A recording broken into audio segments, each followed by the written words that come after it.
حسبنا اللہ ونعم الوکیل نعم المولا ونعم النصیر لا حول ولا قوة الا باللہ العلی العظیم اعوذ باللہ السمیع العلیم من الشیطان اللعین الرجیم بسم اللہ الرحمن الرحیم الحمد للہ الذی ہدانا لہذا وما كنا لنہتدی لولا ان ہدانا اللہ لقد جاءت رسول ربنا بالحق الصلاة والسلام على نبیہ وصفیہ وحبیبہ وامینہ وحجتہ النبی الامی المکی المدنی القرشی الہاشمی الابتحی سید الثقلین نبی الحرمین امام القبلتین وسیلتنا فی الدارین جد الحسن والحسین ابی القاسم محمد وعلى آلہ الذین اذهب اللہ عنہم الرجس وطہرہم تطہیرا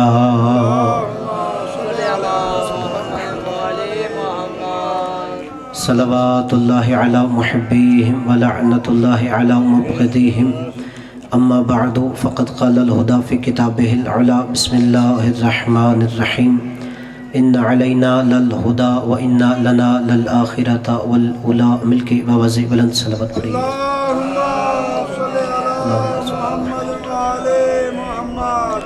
نعرہ تکبیر مل کے خالق کا نام ہر بلندی سے بلند ہے بلند آواز سے نعرہ تکبیر نعرہ رسالت یہ نعرہ مسلمان کی پہچان نعرہ ہوتا ہے سب مل کے اپنے اسلام کا اعلان کیجئے نعرہ رسالت نعرہ حیدری رسول خدا کی حدیث ہے حضرت علی کی محبت مومن کی نشانی ہوتی ہے سب مل کے اپنے ایمان کا اظہار کیجئے نعرہ حیدری حسینیت یزیدیت خاندان تطہیر پہ بلند تر صلوات پڑھیے اگر آپ درود پڑھ کے تھوڑا تھوڑا قریب تشریف لے کے آئیں تاکہ آپ سے مجھے بات کرنے میں آسانی ہے درود پڑھ کے تھوڑا تھوڑا کے تشریف لے آئیں اللہم صلی علی محمد و علی محمد وجل فرج بارے دیکر بلندر صلوات پڑھیے اللہم صلی علی محمد و علی محمد وجل توجہ ہے کہ کچھ عرض کروں کچھ زیادہ دیر نہیں بس دو باتیں آپ سے پھر اجازت چاہوں گا صاحبان ذی وقار برادران اسلام محبان اہل بیت علیہ السلام جو میں نے آیت مجیدہ تلاوت کی ہے اس میں اللہ نے نظام ہدایت بیان کی ہے کہ امام کون بناتا ہے ہادی کون بناتا ہے پیشوا کون بناتا ہے رہبر کون بناتا ہے کوئی خطیبانہ جملہ نہیں ہے قرآن کی آیت ہے جو قرآن کا منکر ہدار اسلام سے خارج ہو جاتا ہے اللہ نے کہا ان علینا للہدی ہادی امام پیشوا بنانا ہمارا کام ہے یعنی ہمارا کام امام بنانا ہے تمہارا کام امام پہ ایمان لانا ہے اللہ کیوں امام بناتا ہے کیوں ہادی بناتا ہے کیوں پیشوا بناتا ہے کس لیے وَإِنَّ لَنَا لَلْآخِرَةَ وَالْأُولَى دنیا و آخرت کی اختیار ہمارے پاس ہے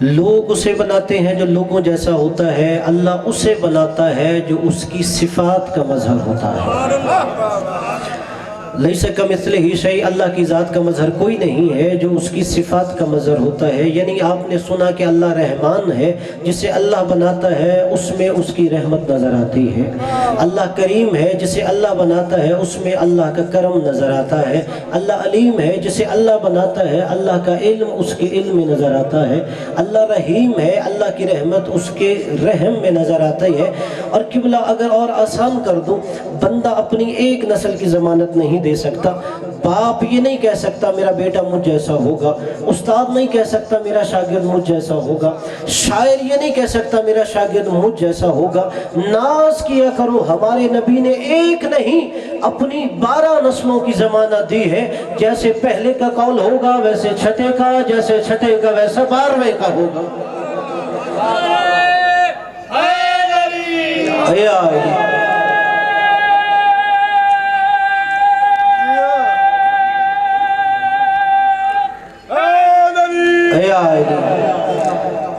یعنی لوگ ایک نسل کی ضمانت نہیں دیتے، نبی 12 نسلوں کی ضمانت دے کے جا رہے تھے۔ اور اسی لیے معصوم نے فرمایا اگر تمہیں یہ یقین ہو کہ میرے 14 ہادیوں میں سے، نبی، خاتون جنت اور 12 امام، کہ ان 14 ہادیوں میں سے کسی ایک نے یہ فرمان فرمایا تھا لیکن یہ نہیں پتا کس نے کہا تھا، معصوم نے کہا تم 14 میں سے کسی ایک کی طرف نسبت دے دو، تم پھر بھی سچ بول رہے ہو۔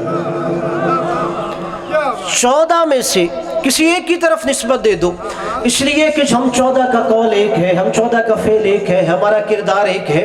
قبلہ اگر اور میں آسان کر دوں، ہمارے دیگر برادران اسلام ان کے 4 امام ہیں، 4 اماموں کے ہوتے ہوئے نماز کے 4 طریقے ہیں۔ ایک سینے پہ ہاتھ رکھا جاتا ہے، ایک ناف پہ ہاتھ رکھا جاتا ہے، ایک ناف سے نیچے رکھا جاتا ہے، ایک ہاتھ کھول کے نماز پڑھی جاتی ہے۔ یعنی 4 اماموں کے ہوتے ہوئے نماز کے 4 طریقے تھے۔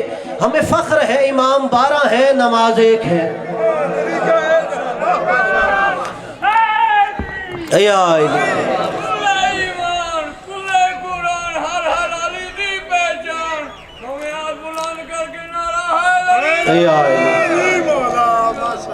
یعنی امام 12 ہے، نماز کا طریقہ ایک ہے، امام 12 ہے، قول ایک ہے، امام 12 ہے، فعل ایک ہے، امام 12 ہے، سب کا کردار ایک ہے۔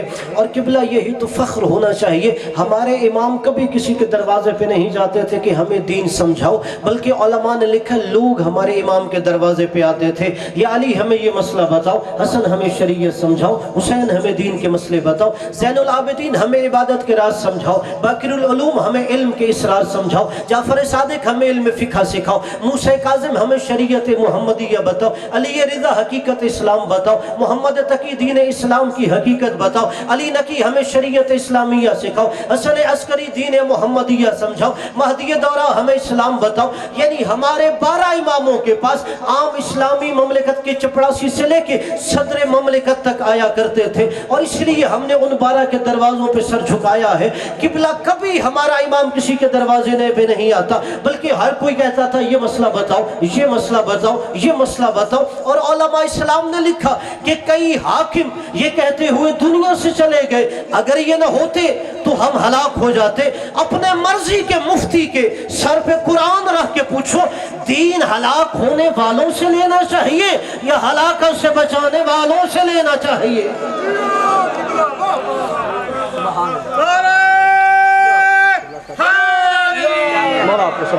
نعرہ تکبیر، اللہ اکبر، نعرہ رسالت، یا رسول اللہ، کل ایمان، کل قرآن، نعرہ حیدری۔ یا علی۔ اب خود فیصلہ کیجئے دین کس کے دروازے سے لینا چاہیے، ہلاک ہونے والوں کے دروازے سے یا ہلاکت سے بچانے والوں کے دروازے سے؟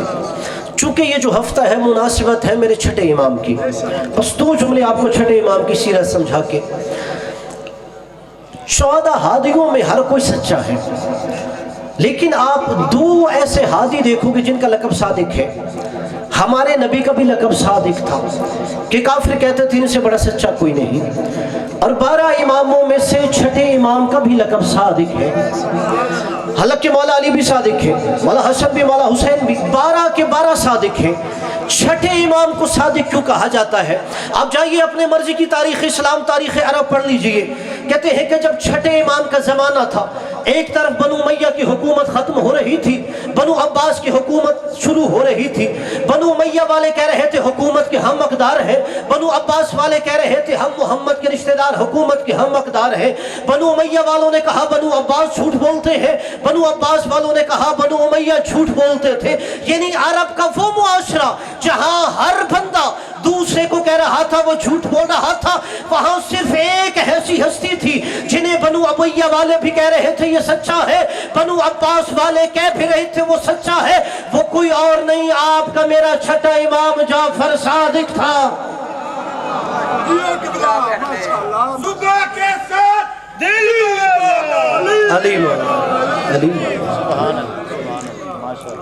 یعنی بنو امیہ والے بھی کہہ رہے تھے یہ سچا ہے، بنو عباس والے کہہ رہے تھے یہ سچا ہے، وہ آپ کے میرے چھٹے امام مولا صادق تھے۔ اور اسی لیے آپ دیکھیے ہماری فقہ جعفریہ چھٹے امام کے نام سے منسوب ہے۔ اس فقہ جعفریہ کیوں کہا جاتا ہے؟ اس لیے کہ سب سے زیادہ احادیث ہمارے پاس فقہ میں مولا صادق کی ہے۔ اگر آپ فقہ کی حدیثیں پڑھیں سب سے زیادہ چھٹے امام کی ہے۔ دوسری وجہ فقہ کیوں کہا جاتا ہے فقہ جعفریہ، جتنی بھی باقی فقہیں تھیں وہ چھٹے امام کے زمانے میں شروع ہوئی۔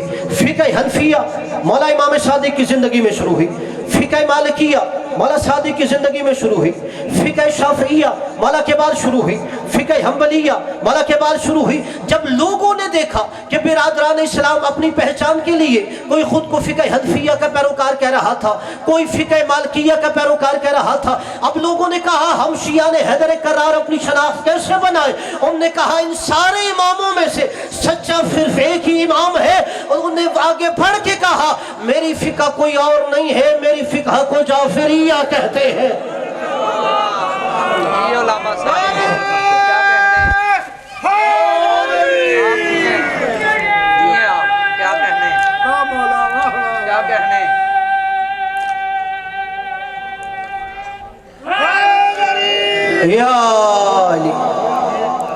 آج ایک اعلان ہے، میں انشاءاللہ 28 سفر کو ظفر کے میں کوٹ رادا کے شہر انشاءاللہ پڑھوں گا، تمام حاضرین وہاں سے تشریف لے کے آئیے گا۔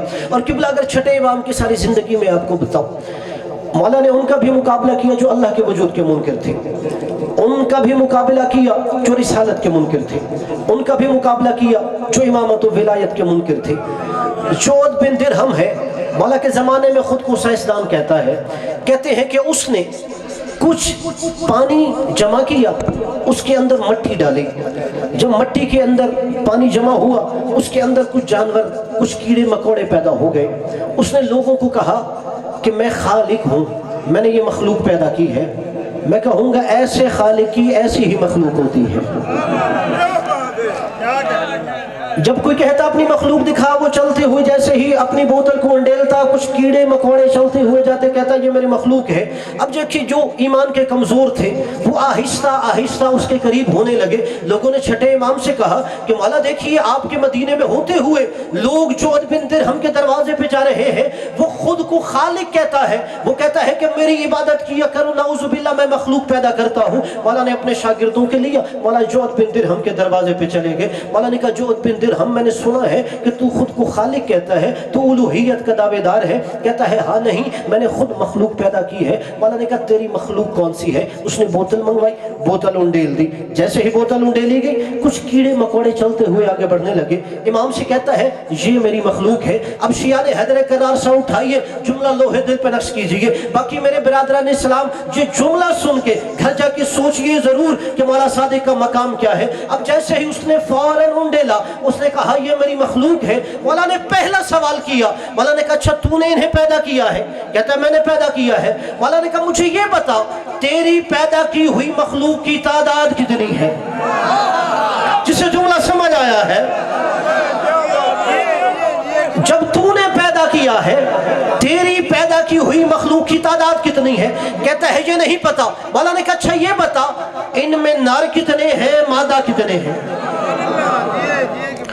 کہتا ہے یہ بھی نہیں جانتا۔ مولا نے کہا اچھا تو خود کو خالق کہتا ہے نا؟ مولا نے کہا ایسا کر یہ جو مشرق کی جانب جا رہے ہیں صرف انگلی کا اشارہ کر، یہ مشرق سے مغرب کی جانب آ جائے، جو مغرب کی جانب جا رہے ہیں انہیں اشارہ کر یہ مشرق کی جانب آ جائے۔ کہتا ہے میں یہ نہیں کر سکتا۔ مولا نے کہا تو کیسا خالق ہے، تو کیسا خدا ہے؟ نہ تجھے اپنی مخلوق کی تعداد کا علم ہے، تجھے یہ نہیں پتا نر کتنے ہیں مادہ کتنے ہیں، نہ تو ایک انگلی کے اشارے سے ان کی تبدیل کر سکتا ہے۔ مولا نے کہا نہ تیرے پاس علم ہے، نہ تیرے پاس قدرت ہے، نہ تیرے پاس اختیار ہے۔ مولا نے کہا سن ہم خالق نہیں ہیں، ہم حجت خدا ہیں، ہم خدا نہیں ہیں، ہم خدا کے نمائندے ہیں۔ مولا نے کہا میں تجھے تیری مخلوق کی تعداد بھی بتا سکتا ہوں، یہ بھی بتا سکتا ہوں ان میں نر کتنے ہیں مادہ کتنے ہیں۔ مولا نے کہا میں ایک اشارہ کروں گا مشرق والا مغرب آ جائے گا، مغرب والا مشرق آ جائے گا۔ میں کہوں گا مولا آپ کے لیے یہ کیسے ممکن نہ ہو؟ آپ اس علی کے پوتے ہو جو ڈوبتے ہوئے سورج کو ایک انگلی سے واپس پلٹا لیتا ہے۔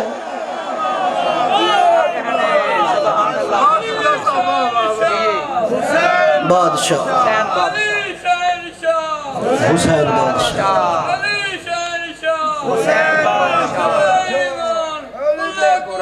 ہر حلالی دی پہچان تمہیں ہاتھ بلند کر کے نعرہ یا السلام پر بلند اللہم صلی علی محمد وعلی محمد وجل فرج۔ اور میرے سامنے جتنے نوجوان تشریف فرما ہے میں انہیں یہ جملہ کہہ رہا ہوں، کبھی اپنے سکول کالج دفتر میں اپنی شناخت چھپایا نہ کرو، بتایا کرو میں جعفر صادق کا شیعہ ہوں۔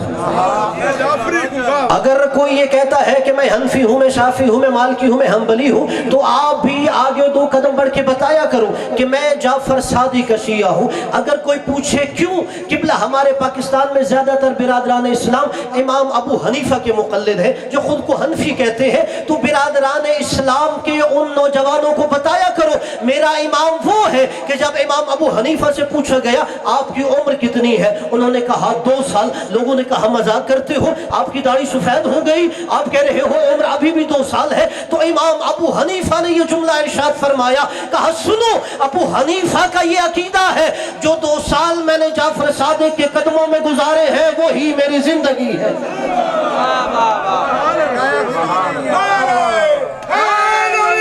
یا کہ امام ابو حنیفہ کہہ رہے تھے جو میں نے ان کے قدموں میں گزار دیے ہیں وہی میری زندگی ہے۔ اور قبلہ آپ نے کہا لولا سنتان لہلک النعمان، وہ 2 سال جو میں نے جعفر صادق کے قدموں میں گزارے ہیں اگر وہ نہ ہوتے تو نعمان بن ثابت ہلاک ہو جاتا۔ یعنی اس کا پتہ ہے صرف علی ہی ہلاکت سے نہیں بچاتا، علی کے بیٹے بھی بچاتے ہیں۔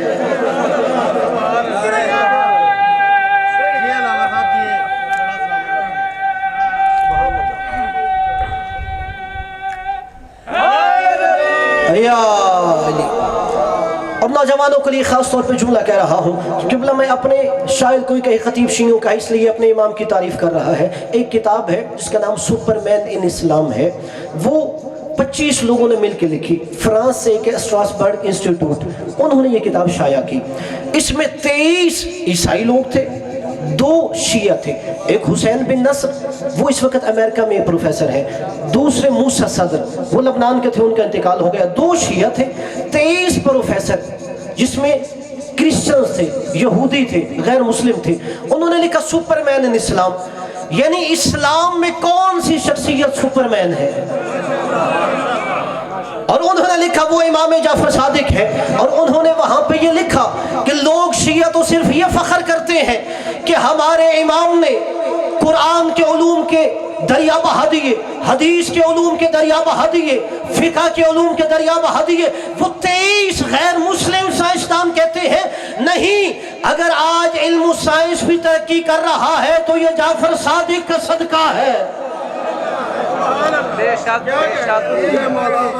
چونکہ مولا کی یہ مجلس ہے، مولا کا ذکر ہے، جملہ ہدیہ کر دیتا ہوں جو میرے نوجوان ہیں، میں ان سے خصوصی توجہات کا طالب ہوں۔ وہ کہتے ہیں کہ سب سے پہلے ہمیشہ آج تک سائنسدان یہی کہہ رہے تھے کہ 4 عناصر ہوتے ہیں، یہ آگ ہے، یہ پانی ہے، یہ مٹی ہے، یہ ہوا ہے۔ کہ سب سے پہلے جعفر صادق نے کہا یہ جو تم ایک عنصر کو ایک عنصر سمجھتے ہو، یہ ایک عنصر بھی کئی عناصر سے مل کے بنا ہوتا ہے۔ اگر نوجوان سمجھ لے، آپ کیمسٹری میں کیا پڑھتے ہو کہ پانی ایک عنصر ہے لیکن یہ کئی عناصر کا مرکب ہوتا ہے، اس کا کیا فارمولا ہوتا ہے H2O، یعنی ہائیڈروجن ہے اور آکسیجن ہے۔ اس نے کہا سب سے پہلے جس نے یہ نظریہ دیا کہ تم ساری دنیا کے سائنسدان 4 عناصر پہ ایمان رکھتے ہو اور یہ عناصر خود کئی عناصر سے مرکب ہے، کہ آج 1400 سال بعد یہ سائنسدان مان رہے ہیں، لیکن 1200 سال پہلے جو یہ نظریہ دے رہا تھا اسے جعفر صادق کہتے ہیں۔ اور جملہ ذرا ہٹ کے ہے لیکن اگر آپ توجہ کریں گے تو لطف آئے گا۔ مولا صرف دین کی باتیں نہیں پڑھاتے، مولا صبح کے وقت قرآن کا درس دیتے تھے، شام کے وقت مولا دنیا کے علوم پڑھایا کرتے تھے، شام کے وقت دنیا کے علوم پڑھایا کرتے تھے۔ آئی بھی جسے بابائے کیمسٹری کہا جاتا ہے، جو سب سے بڑا کیمسٹری کا عالم سائنسدان مانا جاتا ہے، وہ جابر بن حیان میرے چھٹے امام کے قدموں میں بیٹھ کے پڑھا کرتا تھا۔ آج بھی لوگ جس سائنسدان پہ ناز کیا کرتے تھے، اور یہاں تک کہ اگر آپ اس زمانے کے 1200 سال پیچھے چلے جائیں، اب وہ غیر مسلم لکھتا ہے اپنی کتاب میں، کہا سائنسدانوں کا نظریہ یہ تھا کہ سورج حرکت کر رہا ہوتا ہے اور زمین رکی ہوئی ہوتی ہے، کہ سب سے پہلے جس نے یہ نظریہ دیا اپنی قرآنی آیات اور احادیث سے کہ لوگوں سورج رکا ہوا ہے اور زمین حرکت کرتی ہے، وہ نظریہ دینے والے کو جعفر صادق کہا جاتا ہے۔ یا علی، آخری 2 جملے پھر آپ کی عبادت تمام کر رہا ہوں تاکہ اپنے امام کا حق ادا ہو جائے۔ اور کہتے ہیں کہ منصور دوانقی اس نے جب دیکھا کہ فقہ جعفریہ پروان چڑھ رہی ہے، اب اس نے ادھر سے اور اماموں کو پروموٹ کرنا شروع کر دیا کہ نہیں، مسئلہ وہاں سے نہیں پوچھنا، مسئلہ ہمارے بنائے ہوئے امام سے پوچھنا ہے۔ اور شیعوں آج آپ سے اگر آپ کہیں سے مولا صادق کی فقہ کا مسئلہ پوچھو، آپ سے کوئی ٹیکس نہیں لیتا، لیکن آپ کیا جانو آپ تک کیسے فقہ جعفریہ پہنچی ہے۔ کہتے ہیں کہ منصور دوانقی بنو عباس کا زمانہ، اسی ظالم نے مولا کو زہر دے کے پھر شہید کروایا تھا، اس نے جب دیکھا کہ جعفر صادق کے علم کے دریا بہتے جا رہے ہیں، لوگ سیراب ہوتے جا رہے ہیں، اب انہوں نے اپنے خود کے امام بنائے ہوئے، فقہ بنائی ہوئی لوگوں میں پروموٹ کرنا شروع کی۔ اب بادشاہ نے اعلان کر دیا اگر کوئی جعفر صادق سے مسئلہ پوچھے گا اسے 1 درہم ٹیکس دینا پڑے گا، اگر ہمارے امام سے فقہ کا مسئلہ پوچھو گے تمہیں 1 دینار انعام دیا جائے گا، وہاں سے پوچھو گے 1 دینار ٹیکس دینا پڑے گا، اگر ہمارے امام سے پوچھو گے تمہیں 1 دینار انعام دینا پڑے گا۔ اب مولا کے چاہنے والے شیعہ نے حیدر کرار پریشان ہو گئے کہ مولا اب حکومت نے عجیب مشکل میں ڈال دیا ہے، اگر آپ سے آ کے دین لیتے ہیں تو 1 دینار ٹیکس دینا پڑتا ہے، اگر وہاں سے جا کے پوچھتے ہیں حکومتی مفتی سے تو وہاں سے انعام ملتا ہے۔ مولا نے کہا شیعہ نے حیدر کرار پریشان کیوں ہے؟ میرا دل کہتا ہے مولا نے کہا ہوگا اگر نبی کے زمانے میں علی مشکل کشا ہے، آج علی کا بیٹا مشکل کشا ہے، تم پریشان کیوں ہو گئے ہو؟ مولا نے کہا ایسے کرو، وہاں سے 1 دینار لے کے آؤ، یہاں سے دین لے کے جاؤ۔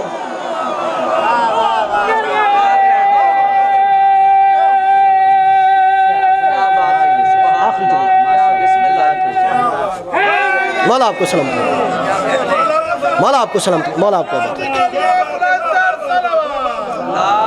اللہم صلی علی محمد وعلی محمد وجل فرجہ۔ مولا نے کہا پریشان کیوں ہو گئے، وہاں سے دنیا لے کے آؤ، اپنے امام کے در سے دین لے کے جاؤ۔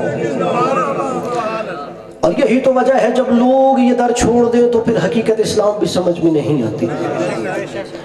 اور کہتے ہیں جیسے میں نے کہا امام ابو حنیفہ مولا کے شاگرد تھے، مولا نے اپنے شاگردوں کی گھر میں دعوت کی، اب جیسے ہی دعوت کی مولا نے رنگ رنگ کے کھانے وہاں پہ رکھے۔ اسلام کا اصول ہے دعوت کا، اگر کوئی بن بلائے مہمان آ جائے، اسلام کہتا ہے جو گھر میں ہو اس کے سامنے رکھ دیا جائے۔ اگر کسی کو دعوت دے کر گھر بلایا جائے، اسلام کہتا ہے اس کے لیے پرتکلف اہتمام کرو، جو بھی کھانا بنانا چاہتے ہو۔ اب مولا نے شاگردوں کو خود دعوت دی تھی، مولا نے دسترخوان پہ مختلف پھل رکھ دیے، مختلف کھانے رکھ دیے۔ اب جیسے ہی کھانا کھایا، کھانا کھا کے اٹھتے ہوئے امام ابو حنیفہ نے ایک جملہ کہا استاد سے کہ جعفر صادق جو آپ نے ایک دسترخوان پہ اتنی نعمتیں رکھی ہیں، قیامت کے دن اس کا حساب دینا ہے۔ شاگرد استاد کو کہہ رہا ہے یہ جو اتنے کھانے ایک دسترخوان پہ رکھے ہیں اس کا اللہ کو حساب دینا ہے۔ مولا نے کہا ابو حنیفہ یہ تم نے کہاں سے رکھ لیا کہ جو میں نے تجھے کھانا کھلایا ہے اللہ مجھے میدان محشر میں روک کے حساب لے گا؟ کہ میرے پاس قرآن سے دلیل ہے، ثم لتسألن یومئذ عن النعیم۔ اللہ قرآن میں کہہ رہا ہے کہ قیامت کے دن تم سے نعمت کا سوال کیا جائے گا، کہ میرے پاس قرآن سے دلیل ہے، قیامت کے دن نعمت کا سوال کیا جائے گا۔ مولا نے کہا اچھا مجھے نعمان یہ بتاؤ، اگر تمہاری کوئی دعوت کرے اور دعوت پہ تمہیں کھانا کھلائے اور پھر کچھ عرصے بعد دوبارہ تمہاری ملاقات ہو، کیا یہ ممکن ہے وہ تمہیں کہے جو میں نے تمہیں کھانا کھلایا تھا مجھے اس کا حساب دو، جو میں نے تجھے پانی پلایا حساب دے، جو تو نے وہاں پہ میرے گھر میں پھل کھایا اس کا حساب دے؟ کہ نہیں، وہ بندہ کرے گا جو کم ظرف ہوگا، جس کے اندر کمینگی پائی جائے گی۔ مولا نے کہا یعنی عام کم ظرف انسان ہوگا اگر وہ سوال کرے، یعنی کریم بندہ بھی دنیا میں کھلا کے حساب نہیں مانگتا تو تو یہ مانگتا ہے جو میں نے تجھے یہاں پہ اللہ پانی پلا رہا ہے، اللہ تجھے پھل کھلا رہا ہے، اللہ تجھ سے یہ حساب لے گا۔ کہا پھر بتاؤ اللہ کیا کہہ رہا ہے؟ ثم لتسألن یومئذ عن النعیم، قیامت کے دن نعمت کا سوال ہوگا۔ مولا نے کہا قیامت کے دن جس نعمت کا سوال ہوگا وہ نعمت کوئی اور نہیں، ہم اہل بیت کی ولایت کا سوال ہوگا۔ مولا آپ کو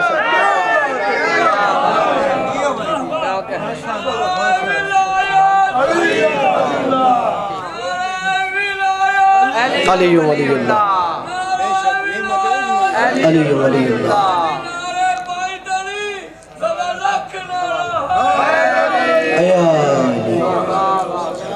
مولا نے کہا وہ جس نعمت کا سوال کیا جائے گا وہ نعمت کوئی اور نہیں ہے، ہم 14 کی ولایت کی نعمت ہے، اور یہی سب سے بڑی نعمت ہے۔ اور اس کی دلیل میں دے رہا ہوں، اس لیے اللہ نے جب علی کی ولایت کا اعلان ہوا تو پھر کہا الیوم اکملت لکم دینکم واتممت علیکم نعمتی، آج نعمت تمام ہو گئی۔ وہ نعمت علی کی ولایت کی ہے۔ مولا صادق کے چاہنے والوں سر اٹھا کے جیا کرو، فخر کیا کرو، آپ کے دل میں 14 کی محبت و ولایت ہے۔ بندہ نماز تہجد پڑھے، پھر نماز فجر پڑھے، سر سجدے میں رکھ دے اس ایک نعمت کا شکر ادا کرنے کے لیے کہ میرے دل میں 14 کی ولایت ہے۔ اس وقت سر سجدے سے اٹھاؤں جب سورج طلوع ہو چکا ہو، میں اس ایک نعمت کا شکریہ ادا نہیں کر سکتا، میں 14 کی ولایت کا عقیدہ رکھتا ہوں۔ اور ہم تک بڑی آسانی سے اب سمجھتے ہیں دین پہنچ گیا، نہیں، اسلام کو بچانے کے لیے محمد کی اولاد نے اپنا کچھ نہیں بچایا، صرف ایک روایت۔ جب منصور ملعون نے دیکھا نا کہ مولا کے چاہنے والے بڑھتے جا رہے ہیں، اس نے مدینے کے گورنر کو کہا، بعض نے لکھا ہے کہ اس کا نام زید تھا، کہ ایسا کر کہ جب جعفر صادق اپنی بیوی بچوں کے ساتھ گھر میں ہو تو انہیں گھر کو آگ لگا دینی ہے تاکہ یہ اپنے بیوی بچوں سمیت گھر میں جل کے نعوذ باللہ مر جائے۔ عددار و روایت کے جملے ہیں کہ جیسے ہی آگ کا لگنا تھا میرے مولا تیزی سے قدم بڑھاتے ہوئے حجرے کے باہر آ گئے۔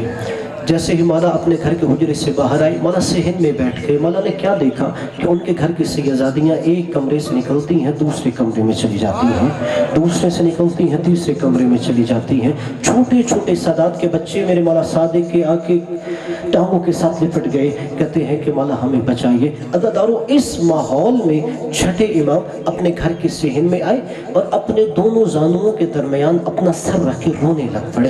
عزادارو جیسے ہی غلاموں نے دیکھا، غلام تیزی سے بڑھتے ہوئے آگے آئے، کہا مولا کیا ہوا؟ یہ گھر سے آگ کے شعلے اٹھتے ہوئے دیکھ کر رونے لگے ہو؟ عزادارو مولا کہتے ہیں مجھے یہ اٹھتی ہوئی آگ دیکھ کے کوئی اور آگ یاد آ گئی۔